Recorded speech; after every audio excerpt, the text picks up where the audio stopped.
तो चलिए अब अपनी दिलचस्प चर्चा को शुरू करते हुए पंडित जी से जानते हैं कि आखिर सिग्नेचर का तरीका कैसे हमारी ग्रह स्थिति को बताता है और कैसे हमारे ग्रह नक्षत्रों को प्रभावित करता है। बताइए पंडित जी, सिग्नेचर का राज बताइए, ये कैसे हमारी कुंडली हमारे ग्रहों को प्रभावित करेगा। देखो, ऐसा है, व्यक्ति का उठना बैठना बोलना चलना खाना हर चीज उसके भविष्य के संकेत को करता है। अब ये बात अलग है कि उसको परखने वाला सामने वाला कैसा है।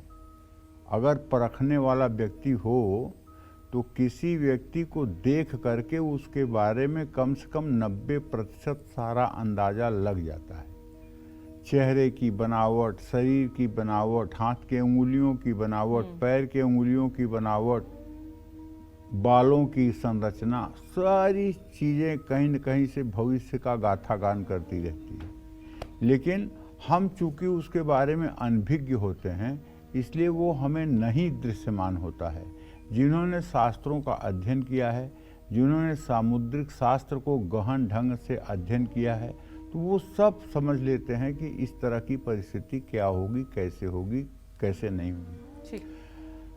अब हस्ताक्षर की बात है, तो बार बार मैं कहता हूं कि देखो, दो चीजें ऐसी हैं जो प्रायः नहीं बदली जा सकती, नेचर और सिग्नेचर। ना तो जल्दी आदमी का नेचर बदलता है और ना सिग्नेचर बदलता है। मैंने ऐसे ऐसे लोगों को जीवन में देखा है कि वो जब 5वीं क्लास में पढ़ रहे थे, जो उनका नेचर था वही वो 30 साल के वयस्क हो गए हैं तो वही उनका नेचर है।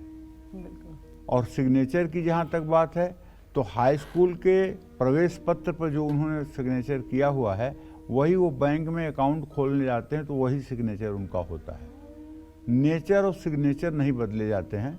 और हाँ, अगर कोई सिग्नेचर बदलने का ही धंधा करता हो, मतलब फ्रॉड का काम करता हो, तो वो भाई कुछ कर सकता है, उसके लिए तो कोई बात नहीं है, उसके बारे में हम कुछ नहीं कह सकते हैं। तो आज मैं आपको आपके सिग्नेचर से जुड़ी बहुत बेहद दिलचस्प जानकारी बताने जा रहा हूँ। ये जानकारी मेरे अनुभव के आधार पर है। कैसे आपका सिग्नेचर आपके कुंडली में ग्रह दोषों के बारे में आपको बताएगा, साथ ही ये भी बताऊंगा कि कौन सा ग्रह आपको शुभ या अशुभ फल भी देगा। तो इसी चर्चा को शुरू करते हुए बात करते हैं उन लोगों की जिन लोगों की जन्म कुंडली में सूर्य ग्रह बलवान होता है।